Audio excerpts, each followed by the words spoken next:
Hey, it's Alex here with Unselmed Tennis, and today I'm going to talk a little bit about returning a kick serve when you have a one-handed backhand.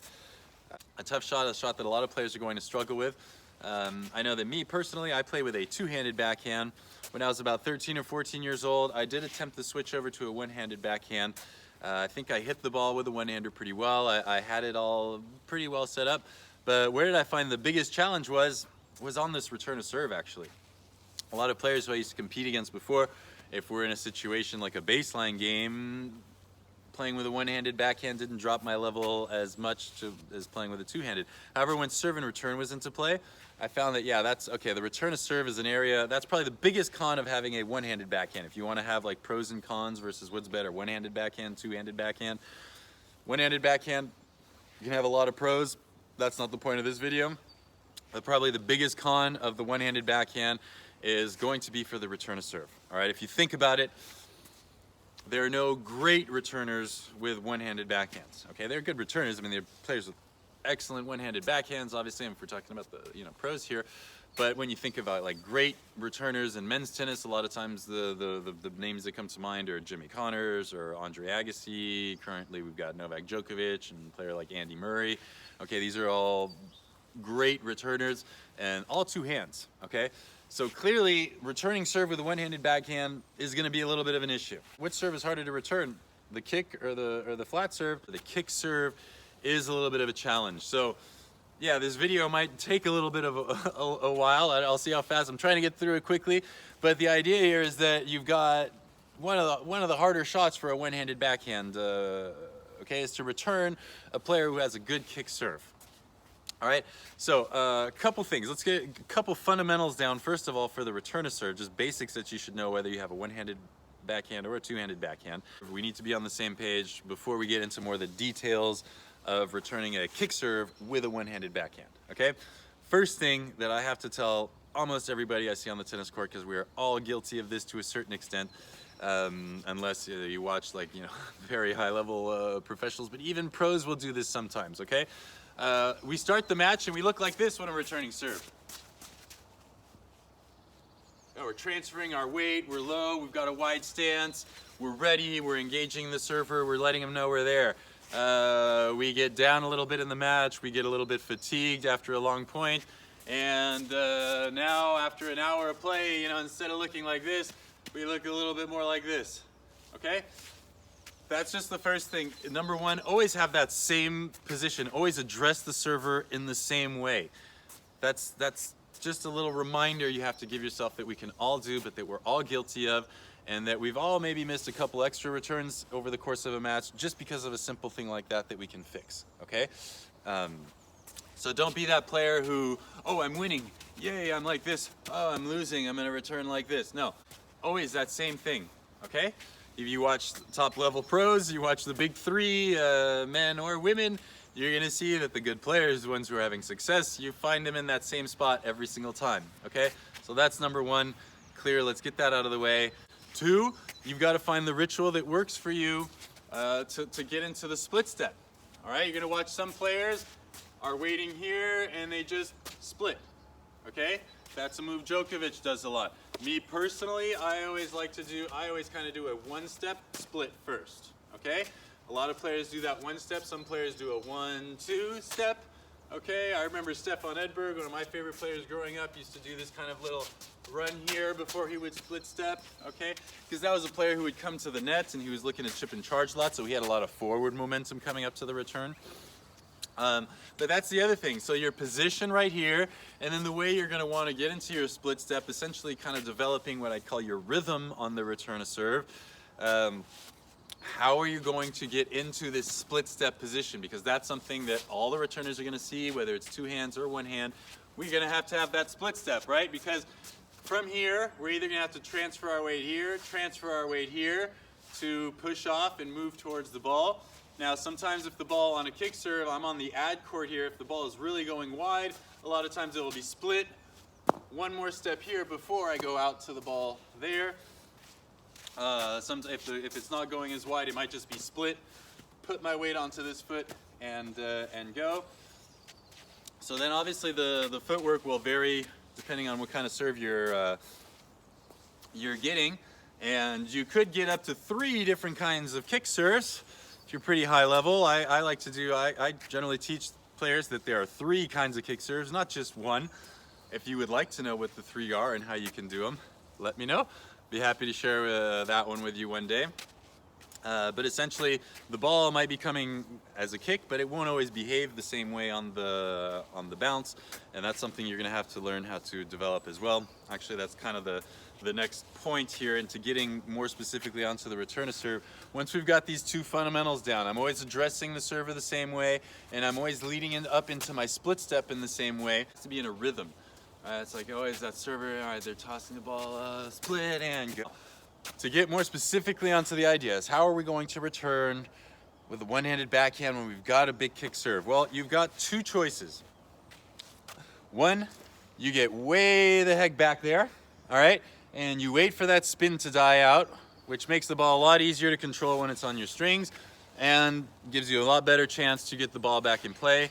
This is a very popular choice nowadays because nowadays players don't come to the net as much, at least right off of the serve. So a lot of players serve and stay back. So that allows players to wait further back, let the spin die out, and hit kind of a higher looper ball, trying to get it back deep into the court and start the point off on neutral terms more or less. If you're going to stay back, obviously we're talking about hitting over the ball a little bit more. I don't really want to see a player slicing the ball from 5 to 10 feet behind the baseline, especially when you're thinking about returning a kick serve. You're not just going to be back, but you're going to be into the side. So that's the disadvantage of doing it this way, is that you're, positionally speaking, you are weaker, all right?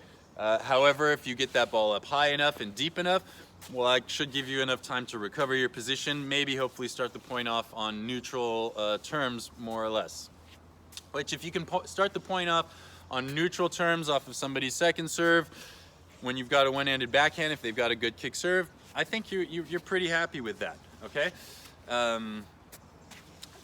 Hitting very aggressive, a big hit, taking the serve early, the second option that you have here, which is going to be to move forward, to cut the trajectory off, so not to move directly to the side, but really forward. I don't know if you can see from this angle, but the idea is, right, I'm going like more towards the net post than the side post, cutting the trajectory of the ball off so that it doesn't get too far or too high up on me, because if it gets too far or too high out of my strike zone, I can't maneuver the shot well, and then I'm vulnerable. I'm not, positionally I'm better, but my shot is weaker, so I become vulnerable. So those are the 2 options you're going to have. If you're not very good at reading the kick serve yet, you don't know how to read the bounce of the player, you can't really tell how much the ball is going to kick when it bounces, go back. If you're a little bit better at reading the kick serve, I'd take it a little bit early. Preferably, I'm a player who takes the ball more on the rise. But then again, you have to find what works for you. So part of the return of serve, you're going to have to mesh that in as well into your style of play, your personality, whether you're an aggressive player, whether you're a defensive player. Obviously, if you're more of an aggressive player, you want to develop this return of serve that you're taking on the rise. If you're a defensive player, you can work on the one where you're further back over there. Okay. So that's the first thing. Also, let's make sure we know before the serve comes, we should know whether we're planning on returning back or returning up. This is not something to be made in the moment. If anything, the server is hoping that you kind of get caught in between the 2, because in between the 2, you're going to have the ball out of your strike zone, and you're going to be weak. So those are the 2 options you have to try and get the return of serve in your strike zone. Now, that's not easier said than done, right? Because I remember watching Pat Rafter give a little tennis tip once, and he was explaining basically that because he was a kick serve, heavy kick serve and volley come to the net right behind. And he explained that when he's hitting a kick serve, his goal is to get the returner to return the ball here instead of here. That's it. You see, that amount of space right there. Just off-center the hit a little bit. And if you off-center the hit, that should be enough for the server to take advantage and maybe clobber you up on the next ball. So how do you develop that? Well, that's something that's going to take a little bit more time. That's something that's going to take a little bit more repetition. Obviously, you're going to have to repeat the shot over and over and over again. And especially what you're going to have to do is you're going to have to get very good at reading the serve and reading the bounce on the kick serve. There's no substitute than just the repetition on the court, being there, timing that split step, trying to read the bounce, anticipating where it's going to be, so that you can try and center that shot as well as you can. One last point here maybe that I would like to put in, because actually the person who requested this did mention that a lot of times on the return of serve, they slice a lot and they find themselves vulnerable and they get attacked. First of all, let's just be clear to distinguish that if you're going back, obviously I don't want you to slice. If you're moving forward, you can slice or you can hit over the ball. You have more the option. When you're taking it on the rise though, I do like the slice or chip option, maybe to favor that one just a little bit more. It's not an easy shot, but you're gonna see that if you can slice and chip that ball low to the ad court, you're bringing a player in, you're bringing the server into the court, and you're forcing them to attack, first of all with their backhand if they're right-handed, which is gonna be the case most of the time. You're forcing them to attack with their backhand and probably come to the net behind it. So that's really good for us as a returner, because why? First of all, players in the modern game, most players would prefer to stay back than have to come in. So that's a shot that they're not gonna like to see. Secondly, if they do have to come in or they have to attack, they'd rather do it with their forehand than with their backhand. So again, that's why that's a great play to kind of chip that ball short and low to the ad court, and especially on points that are very important. Maybe a point that's important where the server might not want to take a big risk. Maybe they're down 15-30 or they're serving at 30-40, and you force them right away to come up with a big decision. You know, am I going to attack right away here, right off the first shot? You don't really let them settle into the point, get into the point, or anything like that. Just right off of the bat, they hit a second serve. They like to attack off of their first serve, but they're not as used to doing it off of their second serve, especially on the backhand side, and especially when it's so short that it almost forces them to come to the net behind it. All right. I know just recently I rewatched some of the clips of the 2009 Wimbledon final, Federer versus Roddick. This is a strategy you're going to see him use a whole bunch against Roddick and against a lot of other players too, especially the earlier stage Federer. I'd say like 05 to 2010. Federer used this play quite a bit. Now, what's the danger or the risk of this play? Why do not everybody use this play too much? Well, if you mess it up a little bit, you're vulnerable, right? You're basically hitting short, and if the ball is more in the strike zone, the opponent should be able to hurt you off of that ball. So it's a shot that requires a lot of precision, but if you can do it, works really well, and there's nothing wrong with slicing or chipping the return back quite a bit. It doesn't always need to be hitting over. And you don't hit over, to me personally, that's not a bad problem. I would just focus on working and developing that chip that's very good and reliable, that's really short, that's really low, and that puts that player in an awkward position right away from the beginning of the point, okay? I'll maybe just summarize it really quick right here for you, get the ideas back in play. Number one, always address the server in the same way on the returner. Doesn't matter what kind of player you are. Number two, also always have that same ritual that leads into your split step, so that you kind of develop the rhythm of your return of serve. Okay. Three, know whether you're planning on returning from back, or whether you're planning on moving forward, taking the ball on the rise and cutting the trajectory off. Lastly, I guess if you're returning back, that should be a top spin shot, and if you're returning forward, you have more the option with, I would say, maybe a tendency towards leaning a little bit more towards the slice when it's on the rise compared to when you're in the back over there.